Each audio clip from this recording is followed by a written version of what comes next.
Assalamualaikum warahmatullahi wabarakatuh. Kami dari kelompok 5 akan menjelaskan sedikit tentang peristiwa-peristiwa sekitar proklamasi kemerdekaan Indonesia. Peristiwa-peristiwa sekitar proklamasi kemerdekaan Indonesia dilatar belakangi satu, kekalahan Jepang dalam Perang Asia Timur Raya atau Perang Pasifik. Perang Pasifik atau Perang Asia Timur Raya antara Jepang dan Sekutu berakhir dengan kekalahan Jepang. Perjanjian penyerahan Jepang kepada Sekutu ditandatangani secara resmi di atas kapal USS Missouri pada 2 September 1945 Masehi dengan wakil Sekutu Jenderal Douglas Mr. Arthur dan wakil Jepang Menteri Luar Negeri Mamoru Shigemitsu. Pemboman atas kota Hiroshima dan Nagasaki membuat Jepang tidak punya pilihan lain selain untuk menyerah. Pemboman itu dapat dikatakan sebagai puncak operasi pihak Sekutu, seperti layaknya permainan catur. Jepang disekak mati menggunakan permaisuri.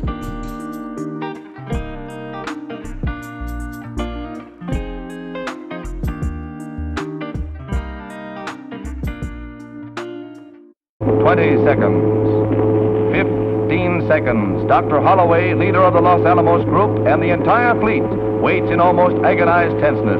Now but 5 seconds to go, and...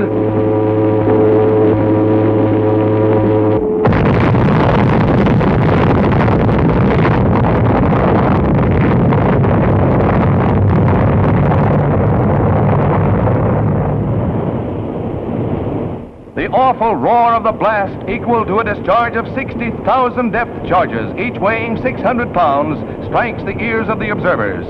Many miles away, the raging might of searing flame, crushing force, and deadly radioactive water is seen falling in a killing mist as the great circular wall of sea closes in on the guinea pig fleet.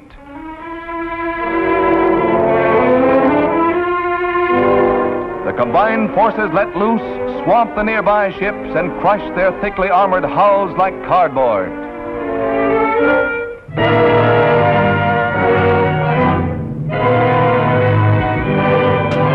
Sebelumnya, bidak-bidak catur lain dari pihak Sekutu seperti operasi kapal-kapal selam dan penyebaran ranjau di lepas pantai Jepang telah menghancurkan sebagian besar armada dagang Jepang.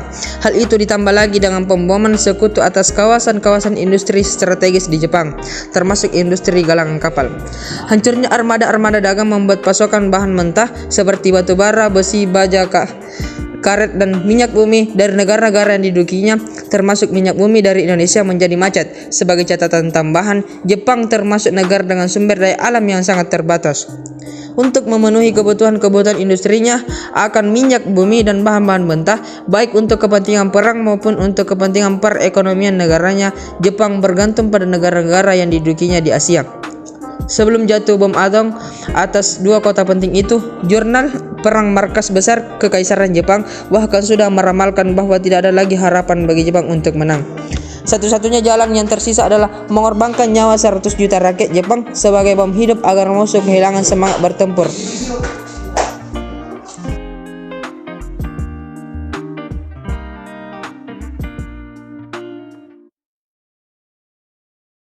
Selanjutnya, 2 perbedaan pendapat tentang proklamasi kemerdekaan dan peristiwa Rengas Dengklok. Sekitar setahun sebelum penyerahan Jepang tanpa syarat kepada Sekutu, tepatnya pada tanggal 7 September 1944, Perdana Menteri Jepang Kuniaki Koiso telah mengumumkan sikap resmi pemerintah Jepang bahwa daerah Hindia Timur Indonesia akan diperkenankan merdeka. Untuk itu, pada tanggal 1 Maret 1945, Panglima Tentara Jepang di Jawa, Letjen Kumakichi Harada, mengumumkan dibentuknya sebuah badan atau lembaga untuk mempersiapkan kemerdekaan yang disebut Dokuritsu Junbi Chosakai atau BPUPKI. BPUPKI adalah singkatan dari Badan Penyelidik Usaha-Usaha Persiapan Kemerdekaan Indonesia.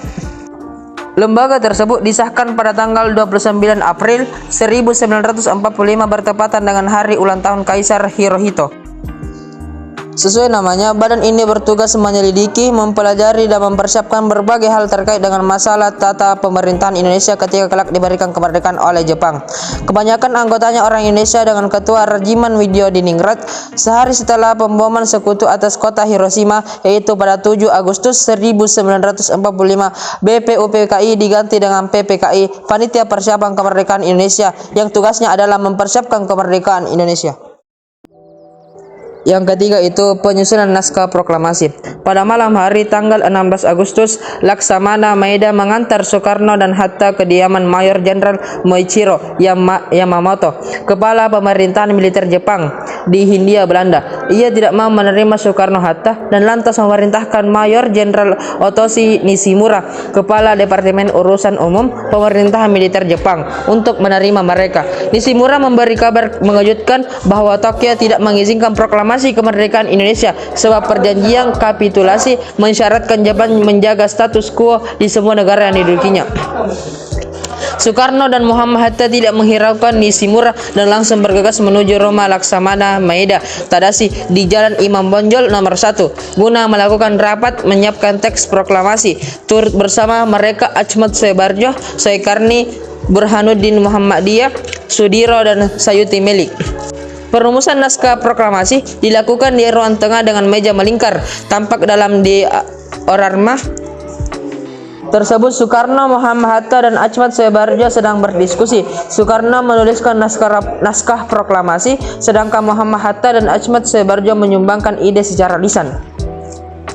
Setelah naskah selesai dibuat, Soekarno meminta Suyuti Melik untuk mengetiknya. Suyuti Melik mengetik naskah proklamasi di ruang bawah tangga ditemani Burhanuddin Muhammadiyah.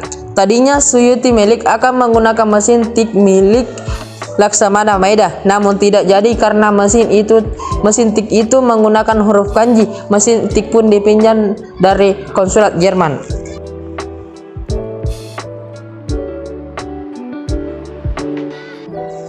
Kemudian yang keempat, proklamasi kemerdekaan Indonesia. Sejak pagi hari Jumat tanggal 17 Agustus 1945, rumah Soekarno telah dipenuhi dengan sejumlah pemuda. Mereka berbaris dengan tertib menunggu pelaksanaan proklamasi kemerdekaan. Para pemimpin bangsa naik dari golongan tua maupun golongan muda berdatangan ke lokasi tersebut. Tanggung jawab keamanan lokasi diserahkan kepada anak buah Chudanco Latif Hendra Diningrat. Tiang bendera yang terbuat dari sebatang bambu yang telah disiapkan oleh Chudanco Suhut ditancapkan di halaman rumah Soekarno itu. Di tiang sederhana inilah bendera merah putih dijahit oleh Ibu Fatmawati dan akan dikibarkan. Pada pukul 10 waktu Indonesia Barat, pembacaan naskah proklamasi dimulai. Kemudian Soekarno membacakan naskah proklamasi. Proklamasi. Kami, bangsa Indonesia, dengan ini menyatakan kemerdekaan Indonesia.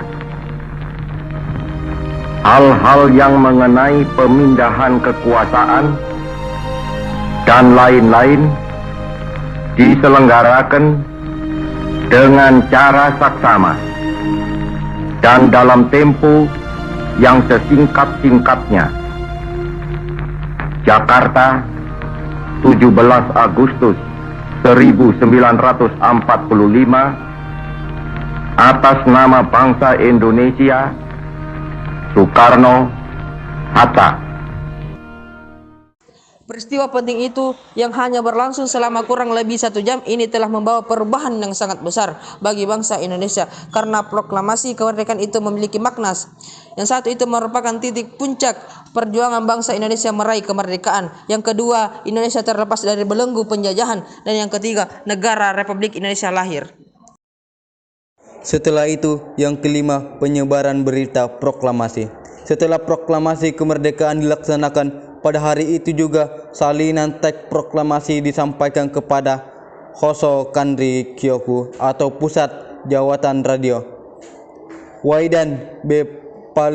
Palenewen, ia menerima teks proklamasi dari seseorang wartawan kantor berita Domei yang bernama Syahruddin. Selanjutnya, ia memerintahkan operator radio tersebut F. Woods agar berita proklamasi segera diudarakan oleh 3 penyiarannya, yaitu Yusuf Rono di Puro, Bakhtiar Lubis, dan Suprapto. Berita proklamasi disiarkan 3 kali berturut-turut.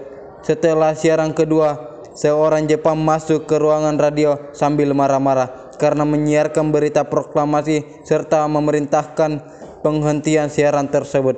Meski demikian, atas perintah Palenewen, berita proklamasi tetap disiarkan.